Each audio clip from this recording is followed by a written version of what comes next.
Hello, everyone. Let me begin with a simple question today. When was the last time you really listened to someone? Not heard them, not waited for them to finish, not nodded while mentally preparing your response.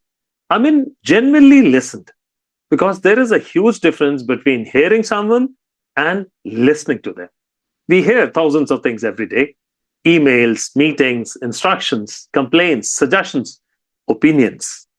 But how often do we actually stop and say, let me understand what this person is really trying to tell me? And that's where the listening trap begins. We think we're listening because we are silent, but silence does not necessarily mean listening. Sometimes silence simply means we are waiting for our turn to speak. And leaders are particularly vulnerable to this. The more experienced we become, the more we think we already know. We have seen this problem before. We have dealt with this situation before. We've heard this argument before. And suddenly, instead of listening to the person in front of us, we're listening to our own experience. And that's dangerous, because every person brings a context that we have never experienced exactly the same way. And perhaps the greatest irony of leadership is this: the more senior you become, the more important listening becomes, and the less time you often give it. Think about your phone. A radio receives signals, it does not necessarily understand them. That's hearing, and you receive the words. Listening is different. Listening is more like a radar. A radar does not simply detect that something is there, it tries to understand where is it, how fast is it moving, what direction is it taking, what might happen next. That's what a good leader does. They don't just hear, I'm fine. They wonder, are you really fine? They don't just hear, I disagree. They wonder, what is behind the disagreement? They don't just hear, I don't have a problem with the change. They ask themselves, then why does this person sound uncomfortable? Listening is the ability to hear the words while also paying attention to the meaning underneath them. There's another metaphor I find useful. Think about an iceberg. What you see above the water is only a small portion of what actually exists. Human conversations are often the same. Someone says, I don't think this project is going to work. That's the visible part. But underneath that statement could be, I don't have the resources. I don't believe the timeline is realistic. I'm afraid I will fail. I don't feel my concerns are being taken seriously. I've tried to raise this before and nobody listened. Or even, I don't trust the person leading this project. The words are only the tip of the iceberg. The leadership skill lies in discovering what's underneath. And that's why one of the most powerful questions a leader can ask is simply, tell me more. Not, why do you think that? Not, here's what I think. Just plain and simple, tell me more. Because curiosity creates space, and space allows people to reveal what they couldn't say in the first sentence. I want to suggest that there are three levels of listening. Level one, listening to reply. This is the most common. Someone is speaking, and in your head, you're already preparing, here's what I'm going to say. You're not really listening, you are rehearsing. The person hasn't finished speaking, but you have already finished forming up your answer. We've all done it. I certainly have. And the danger is that you may hear the words but miss the message. Level two, listening to understand. Here, you put your response aside. You genuinely try to understand the person's point of view. You ask clarifying questions, you paraphrase, you check your assumptions. You say, if I understand you correctly, what you are saying is, this is much better. But there's another level. Level three, listening to discover. Now, this is where leadership becomes powerful. You're not simply trying to understand what the person thinks. You're trying to discover something you didn't know before. You listen for the concern, the aspiration, the fear, the motivation, the possibility, the contradiction, the thing they are struggling to articulate. At this level, you enter the conversation with curiosity rather than certainty. And that's a completely different mindset.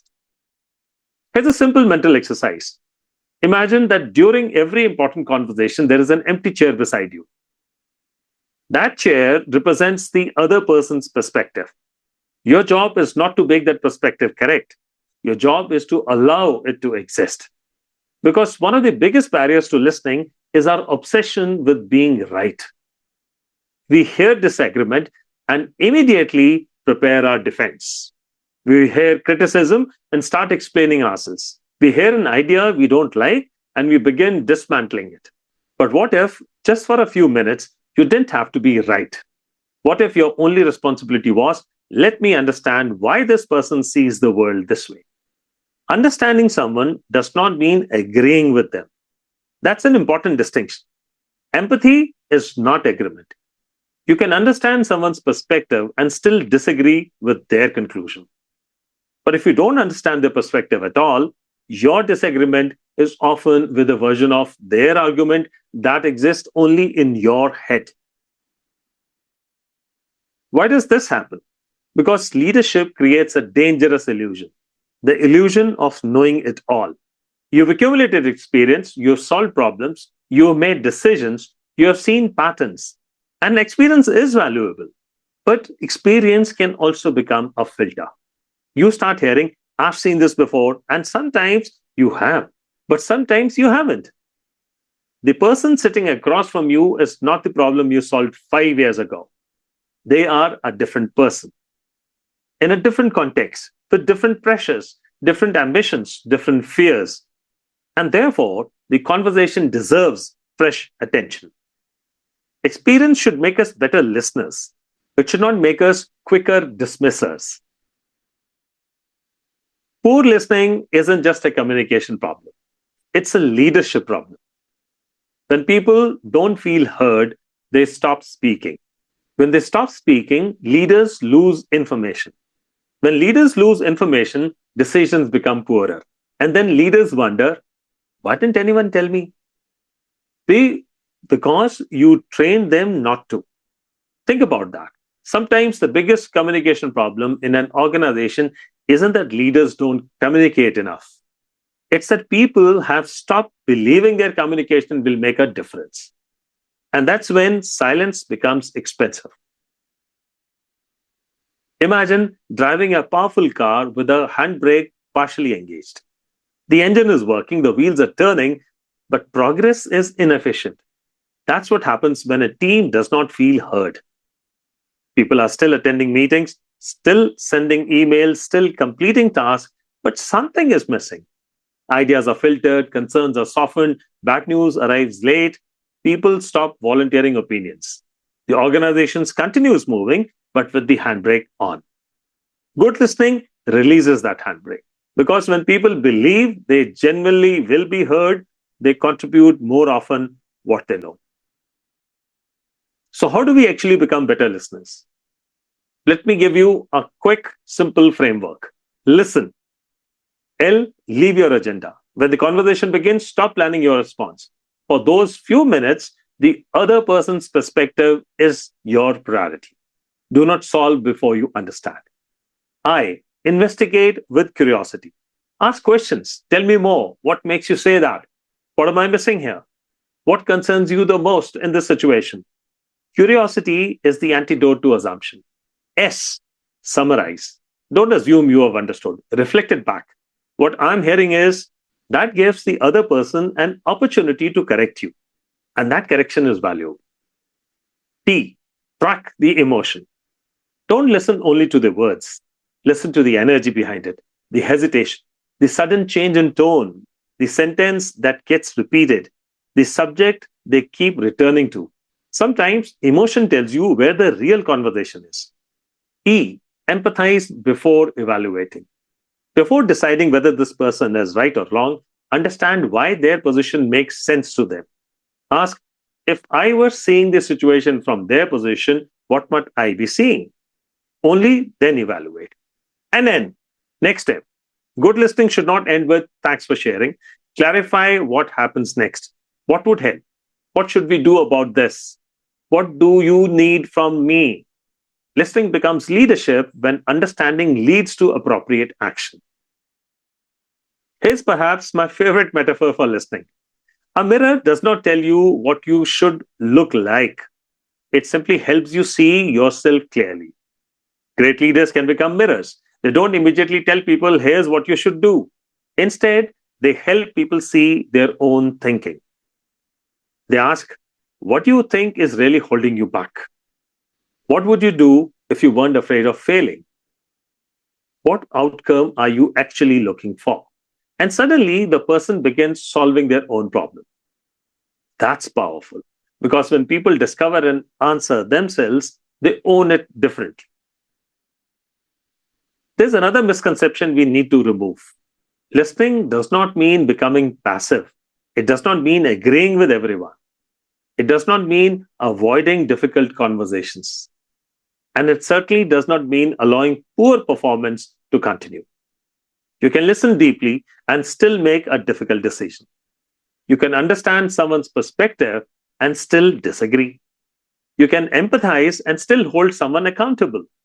In fact, good listening often makes difficult leadership easier because people are far more likely to accept a difficult decision when they believe their perspective was genuinely considered. So here's something I would like you to try this week. Have one conversation with someone in your team. And for the first 5 minutes, don't give advice, don't interrupt, don't tell them what you would do, don't compare their situation with your own. Just ask questions. Listen. And when they are finished, say, let me see if I have understood you correctly. Then summarize what you've heard. You may be surprised by what you discover. And even more importantly, they may be surprised that you actually listened. Let me leave you with 3 questions. When somebody disagrees with you, do you become curious or defensive? When someone brings you bad news, do you investigate or react? And when someone walks away from a conversation with you, do they feel instructed or understood? Because that final question matters enormously. People may forget exactly what you said, but they rarely forget how they felt after speaking to you. Leadership is often associated with speaking, giving direction, making decisions, communicating vision. But perhaps one of the most powerful things a leader can do is to stop talking and listen, not to reply, not to defend, not to demonstrate how much you know, but to understand. Because when people feel heard, they feel respected. When they feel respected, they contribute. And when people contribute, teams become super teams, stronger. So perhaps the highest form of listening isn't hearing someone's words. It's making them feel my voice matters here. That's when listening becomes leadership. And that's the real lesson of the listening trap. Great leaders don't always have the best answers. Sometimes they simply ask the questions that help others find them. I'll see you in the next episode of Empowerment Architects. Till then, Jai Hind.